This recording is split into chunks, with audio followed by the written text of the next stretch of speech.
আসসালামু আলাইকুম ভিউয়ার্স, আশা করি ভালো আছেন, সুস্থ আছেন, আলহামদুলিল্লাহ। তো আজকে আমি একটা কথা বলবো, সেটা হলো আপনারা কিভাবে আহ, আপনারা বাসায় থেকে টাকা ইনকাম করতে পারবেন। আসলে বিষয়টা হলো, দেখেন, এটা অনেক একটা বুঝার বিষয়। আসলে যে কোনো বিষয় আপনি যদি বুঝেন প্রথমে, তারপর নিজে নিজে উপলব্ধি করেন, পরবর্তীতে ওই চিন্তা অনুযায়ী যদি আপনি সামনের দিকে এগিয়ে যান বা সেই চিন্তা অনুযায়ী যদি আপনি কাজ করেন, তাহলে কিন্তু আপনি সফলতা অর্জন করতে পারবেন।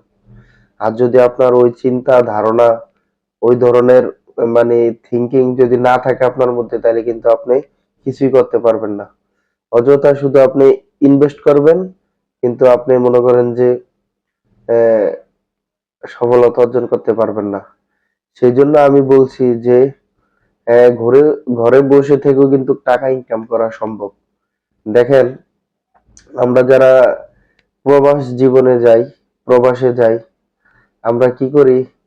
৫ লক্ষ, ৬ লক্ষ, ৭ লক্ষ, ৮ লক্ষ টাকা ইনভেস্ট করে মাসে ৪০-৫০ হাজার টাকা কামাই, এবং দিনে আপনার সকাল ৮টা থেকে রাতের ৮টা পর্যন্ত, বা ৯টা ১০টা, অনেকের ওভার টাইমও করতে হয়। ১২ ঘন্টা ১৪ ঘন্টা ডিউটি করে আমরা মাসে ৪০, ৪৫, ৫০ হাজার টাকা ইনকাম করি। এত পরিশ্রম করে আমরা এখানে আপনার মূলধনও দিলাম, আপনার ৬ লাখ ৭ লাখ, এরপরে যে পরিশ্রমও করি, করার পরে আমরা যেই টাকাগুলো মনে করেন দিছি, আমাদের টোটাল ৭ লাখ ৮ লাখ, এই টাকাগুলো উঠাইতে হয়। তারপরে মনে করেন যে আবার আমাদের পরবর্তীতে হয়তোবা আমরা চালানটা উঠানোর পরে লাভের চিন্তা, ঠিক না? তো এর মধ্যে কত ঝামেলা, কত সমস্যা, কত ধরনের সমস্যার সম্মুখীন হতে হয়, কত বালা মুসিবত, বিপদ আপদ, এগুলা তো অবশ্যই থাকে। তো আমরা একটা জিনিস লক্ষ্য করব, সেটা হলো, এত কিছু আপনার দেওয়ার পরে, এত টাকা ইনভেস্ট করার পরে, এত শ্রম পরিশ্রম দেওয়ার পরে ৪০-৪৫ হাজার টাকা ইনকামের জন্য সেই দূর প্রবাসে আমরা চলে যাই, যেখানে আমাদের মা থাকে না, বাবা থাকে না, ফ্যামিলির কেউ নাই। আমাদের ছেলে সন্তানরে আদর করতে পারি না, আমাদের ওয়াইফের সাথে আমরা সময় কাটাইতে পারি না, অর্থাৎ ফ্যামিলির সাথে আমরা সময় কাটাইতে পারি না। এমন হয়, বাবা মা মারা গেলে আইসা আপনার মাটিও দেওয়া যায় না, জানাজাও দেওয়া যায় না। এমন একটা অবস্থার সম্মুখীন হয়, কারণ আমরা এই ৪০-৫০ হাজার টাকা ইনকাম করার জন্য। তো আমি যেন আপনাদেরকে ব- বললাম যে ঘরে বসেই আপনারা টাকা ইনকাম করতে পারবেন। দেখেন, আপনারা ওই জায়গার মধ্যে আপনারা ইনভেস্ট করছেন কত? ৭-৮ লাখ টাকা ইনভেস্ট করছেন। এখন আমি আপনাদেরকে একটা বলি, দেখেন, স্বপ্ন একটা ব্র্যান্ড, ঠিক আছে? স্বপ্ন একটা ব্র্যান্ড, এবং পুরা ঢাকা শহর না, আপনার সারা বাংলাদেশে ওনাদের এখন ব্রাঞ্চ আছে, ঠিক আছে? ওনারা কিভাবে ব্যবসা করে এটার আইডিয়া আপনারা, বিভিন্ন চ্যানেল আছে বা বিভিন্ন মাধ্যম আছে, আপনারা জেনে নেবেন। আমি ওই বিষয়ে কথা বলবো না।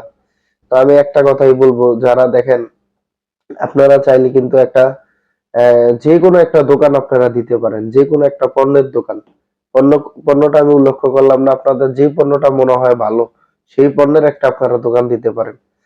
তো দেখেন, একটা ফ্লেজ মতো যদি আপনি একটা দোকান নেন, তাহলে মনে করেন যে আপনার এখানে ইনভেস্ট হবে, মনে করেন যে আপনার দোকান ভাড়াটা হলো মাস শেষে যাই হোক, এখানে আপনি দোকানে ডিড করবেন, কাগজপত্র করবেন, হয়তোবা ২ বছর হোক, ৩ বছর হোক, আপনার একটা অ্যাডভান্স দিতে হবে। অ্যাডভান্সটা হয়তোবা জায়গা বেঁধে, প্লেস বেঁধে এক এক রকম হতে পারে, কম বেশি। ধরেন আপনি মনে করেন যে আপনি আহ, শহরে দিলেন বা গ্রামে দিলেন, গ্রামে যদি দেন প্লেস মতো, হয়তোবা তাহলে আপনার ১ লক্ষ ২ লক্ষ টাকা আপনার, বা আরো কম বেশি হইতে পারে, ঠিক আছে? এমনও জায়গা আছে ৫০ হাজার ৬০ হাজার টাকা, ভালো প্লেসও আপনার অ্যাডভান্স কমে কিন্তু আপনি দোকান নিতে পারবেন। আবার বেশিও আছে, ৩ লাখ ৪ লাখ টাকাও আছে অ্যাডভান্স, ঠিক আছে? তো একটা দোকান নিলেন, মাস শেষে মনে করেন ভাড়া হইলো, মনে করেন যে এটা তো আপনি ডিড করলেন, আপনি ওনার থেকে অ্যাডভান্স দিলেন, আপনার যখন দোকান ছাইড়া দিবেন তখন ওই অ্যাডভান্সটা আপনাকে দিয়ে দিবে ১৫ হাজার ২০ হাজার টাকা, হয়তোবা আপনার ভাড়া হইলো।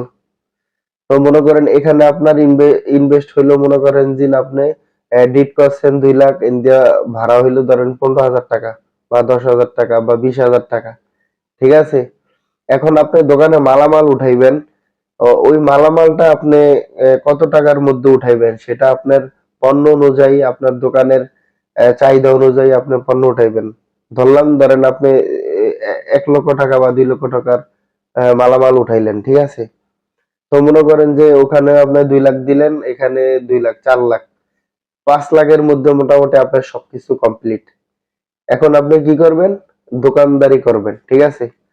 এখন আমি যেটা আপনাকে বললাম যে আপনি ঘরে বসেই টাকা ইনকাম করতে পারবেন, তাহলে আপনার দোকানদারি করলে আর ঘরে বসে ইনকাম করবেন কিভাবে? দেখেন ভাই, আপনি যে দোকানটা দিলেন এখানে 5 লাখ টাকা ইনভেস্ট করলেন, করার পরে আপনার দোকানটা কমপ্লিট, এখন প্রোডাক্ট সেল হইতেছে, আবার প্রোডাক্ট নিতেছেন, ঠিক আছে?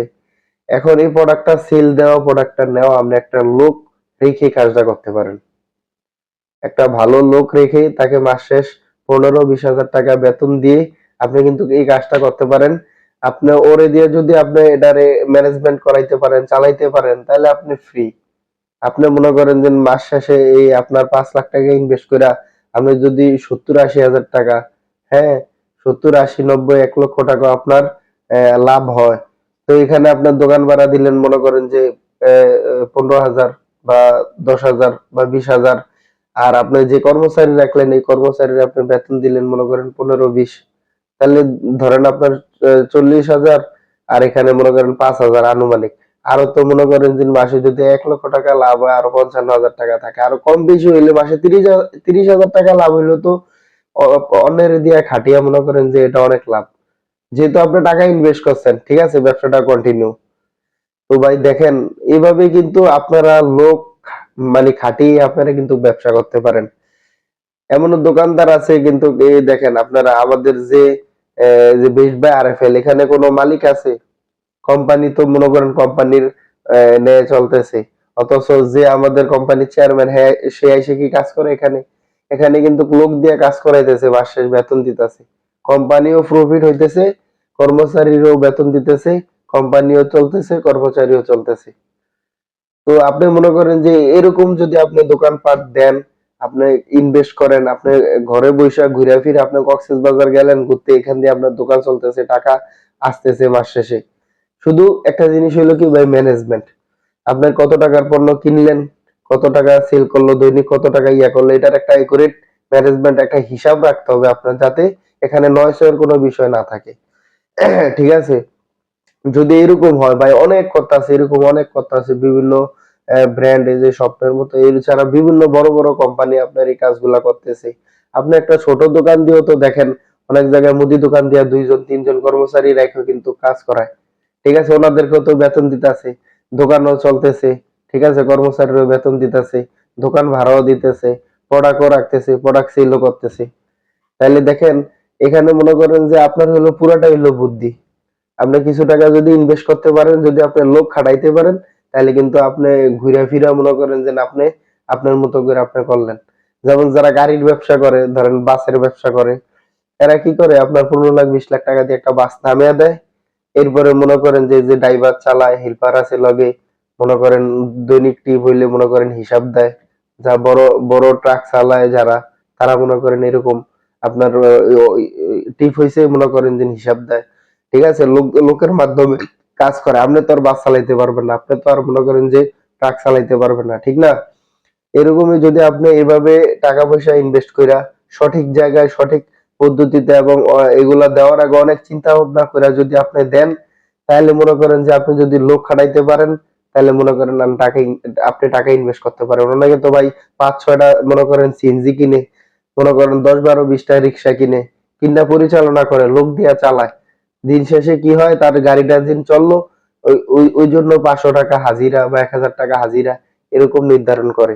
দিন শেষে সে কোনো কাজ করে না, কারণ সে ইনভেস্ট করছে এখানে, সে লোক খাটিয়ে, সে বুদ্ধি খাটিয়ে কিন্তু টাকা ইনকাম করতেছে।